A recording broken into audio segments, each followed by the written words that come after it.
Hello everyone, उम्मीद करता हूँ आप सब लोग बहुत अच्छे होंगे। हर साल एक क्वेश्चन आपसे पूछा जाना है जिसमें ये असमीकाएँ कह दो या व्यवरोध कह दो या अवरोध कह दो पूछा जाएगा और z का मान पूछा जाता है कि z का मान अधिकतम निकालिए या न्यूनतम निकालिए। तो टाइम को ना लॉस करते हुए आइए डिस्कस करते हैं इस क्वेश्चन को।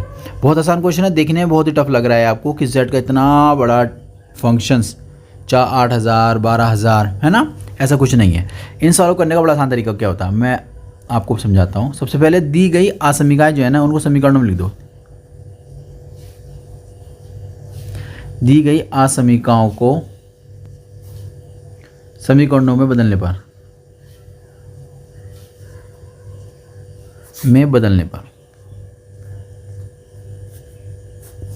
ठीक है, जो हमें दे रखी है उनको नोट कर देंगे। तो 9x + 12y = 180 इक्वेशन फर्स्ट बोल देते हैं इसको।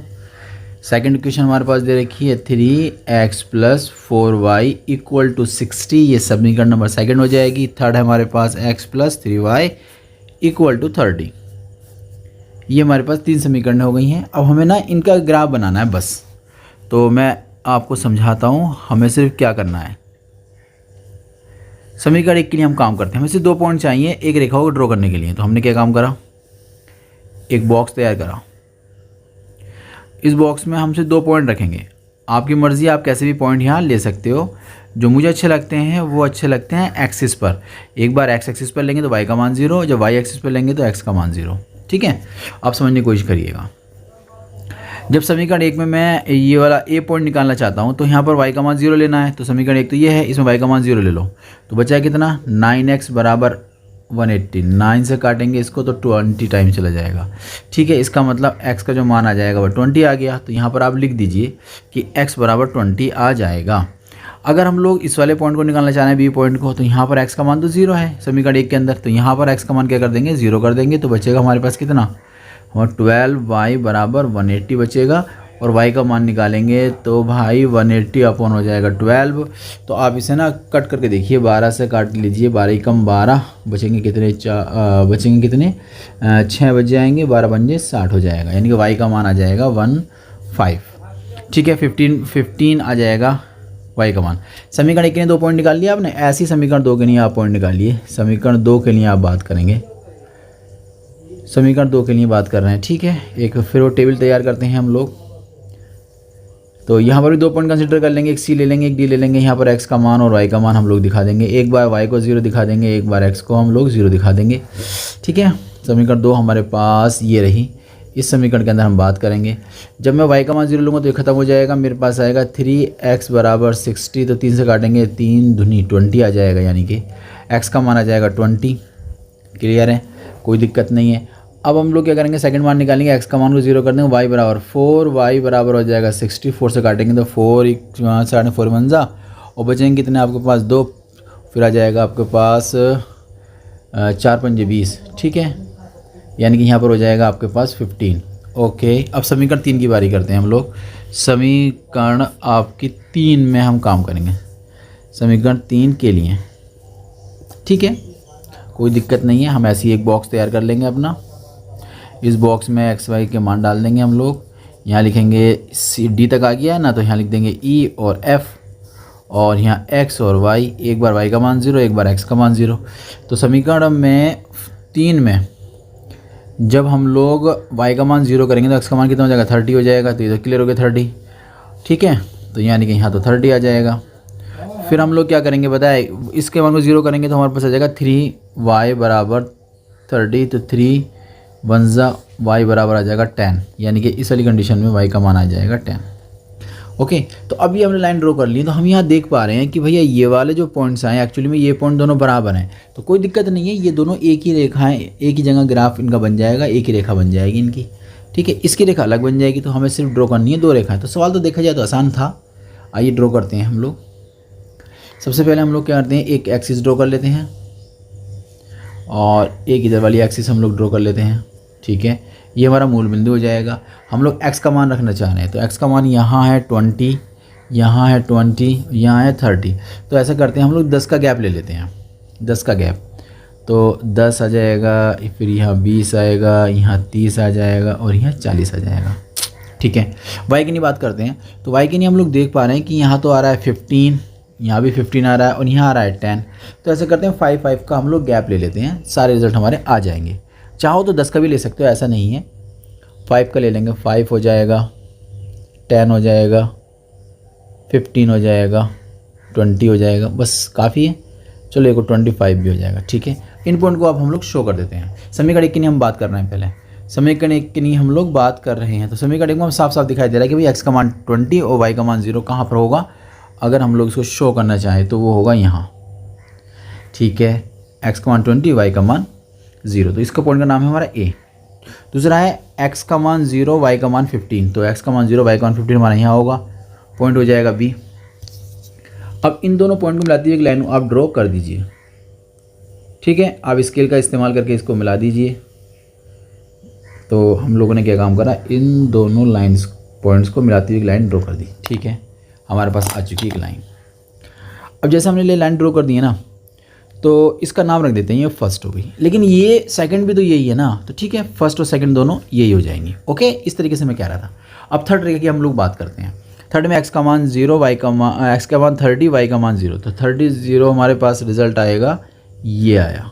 ठीक है, ये आ गया, इसका नाम रखा है इन लोगों ने e। ठीक, इसका नेक्स्ट जो हमारे पास 0 और 10, 0 10 हमारे पास आ जाएगा, ये इसका नाम रखा है हम लोगों ने f।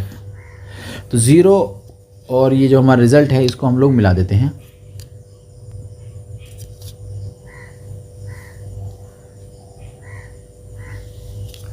तो मिलाने से देखते हैं कितना आता है हमारा ग्राफ। ये मिला देंगे इस तरीके से, आप स्केल का यूज़ करके मिला दीजिएगा, थोड़ा स्केल। इतना हो गया हमारे पास। अब हमारे पास जो जो पॉइंट्स आ रहे हैं वो हम नोट कर लेंगे। जैसे हमारे पास कौन कौन से पॉइंट्स आएंगे वर्टेक्स के, तो उसके लिए हमें पहले क्षेत्र फाइंड करना पड़ेगा, यानी कि अभी हमारा काम अधूरा है। अब हम यहाँ बात करेंगे, यहाँ बात करेंगे। ठीक है, तो जैसे x का मान 0, y का मान 0 लगा देंगे तो ये हो जाएगा 0 लेस देन 180, यानी कि ये रिजल्ट सही है या गलत है, सही है।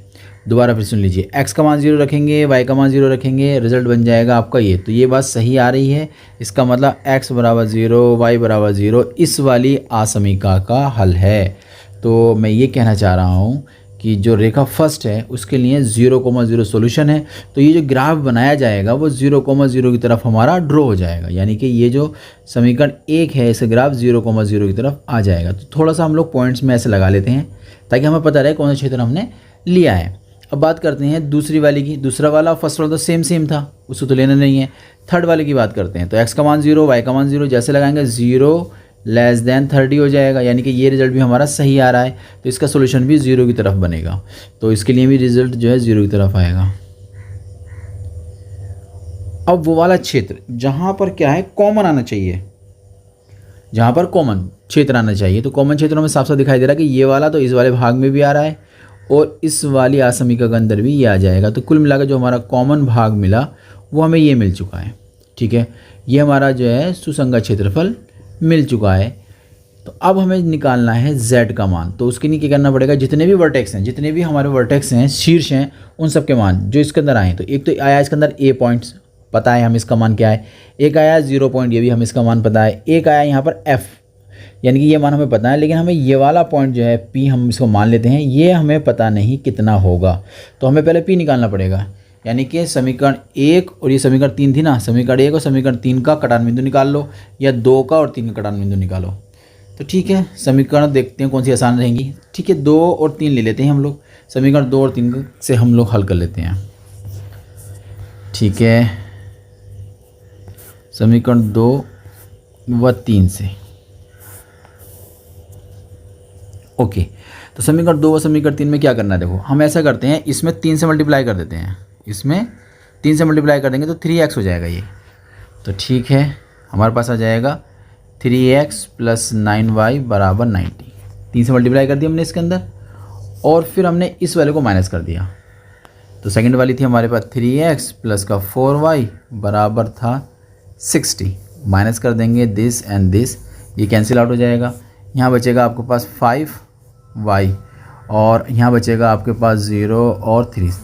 इसे काटेंगे y से, तो 5 से काटने पर 6 आ जाएगा। तो y का मान तो क्लियर हो गया। y का मान जो भी निकल कर आया वो पुटिंग कर देते हैं, जो हमारे लिए आसान हो। पुटिंग इन रख रहे हैं, कौन सी में रख दें, हम रख देते हैं तीसरी वाली में, पुटिंग इन 3। दूसरी वाली इक्वेशन क्या थी, x था प्लस का 3y था, 3y की जगह रख देंगे 6 बराबर में था 30, तो x बराबर हो जाएगा 18, 30, x बराबर हो जाएगा 30 माइनस 18, x बराबर आ जाएगा 12। यानी कि जो बिंदु हम लोग याद करना चाह रहे थे P बिंदु, वो 12,6 आ गया। तो ये पॉइंट आया हमारे पास 12,6। अब वो पॉइंट सारे हमें देखने हैं कि जो शीट्स के अंदर आ रहे हैं। तो ये आया हमें पता है, ये भी हमें पता है, ये भी पता है और ये भी पता है। इस तरीके से चारों पॉइंट्स हम लोग एक टेबल बनाकर लिख देंगे। बहुत आसान है क्वेश्चंस। इन क्वेश्चन को तैयार ज़रूर करिएगा पेपर के लिए, इनमें गलती होने के चांसेस बहुत बहुत कम होते हैं। ठीक है, तो अब कैसे कैसे करना है भैया, यहाँ पर लिए जाते हैं कोणीय बिंदु। कोणीय मतलब जो कोने पर आते हैं, या शीर्ष बिंदु भी आप कह सकते हैं, शीर्ष बिंदु हो गए। यहाँ z का जो मान था वो था 8000 x था और 12000 y था।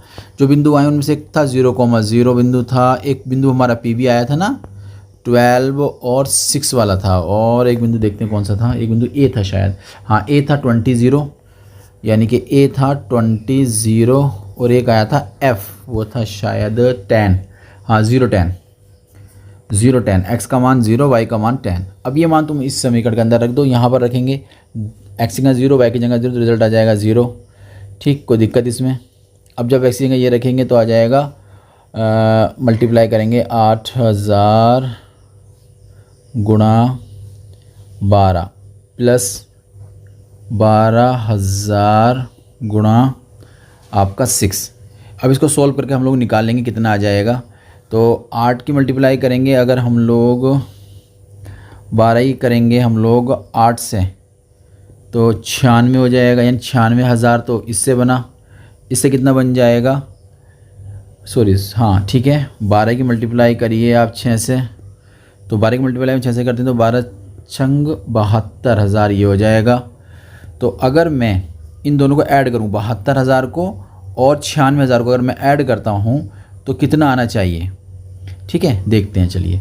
3 0 तुम्हारे ऐसे ही आ जाएंगे, ये हो जाएगा 8, ये हो जाएगा तुम्हारे पास 16, यानी कि 1,68,000। ठीक है, इसे लिख सकते हैं हम लोग कि इसका जो रिज़ल्ट आएगा वो आएगा 1,68,000। ठीक हो गया, इतनी बात हमारी समझ में आ गई है। अब चलते हैं इस वाले के लिए। इसके लिए जब हम यहाँ रखेंगे तो 8000 गुणा 20 है, y की जगह 0 रखेंगे तो नहीं रख रहे हम लोग, हमें रिज़ल्ट मिल जाएगा, चलो फिर भी रख देते हैं ताकि अच्छा लगे। 0 बराबर इससे मिलेगा 8 दूनी 16, यानी कि 1,60,000 मिल जाएंगे। ठीक, कोई दिक्कत नहीं है। अब यहाँ x की जगह रखना है हमें 0 इस वाले पॉइंट के लिए, और y की जगह रखना है हमें 10, तो कुल मिलाकर आ जाएगा 1 2 0 और 1 2 3, यानी कि 1,20,000 हो जाएंगे। क्वेश्चंस ने कौन सा पूछा है वो हमें बताना पड़ेगा। तो क्वेश्चंस ने हमसे कहा है कि अधिकतम आप निकाल के दिखाइए, तो अधिकतम निकालना है। इन सब में सबसे ज़्यादा मान किसका आया है, सबसे ज़्यादा मान आया है 1,68,000, तो यहाँ लिख देंगे हम लोग मैक्स।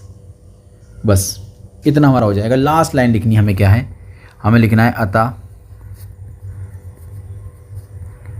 बिंदु किस बिंदु पर प्राप्त हुआ है 12,6। इसमें ये लिखने की ज़रूरत नहीं होती है कि A B C कुछ पॉइंट लिखने हो, नहीं। तो बिंदु 12,6 पर Z का अधिकतम मान 1,68,000 होगा या है। चलिए, उम्मीद करते हैं क्वेश्चन आपको समझ में आ गया होगा। हम लोग मिलते हैं कि नए क्वेश्चन के साथ।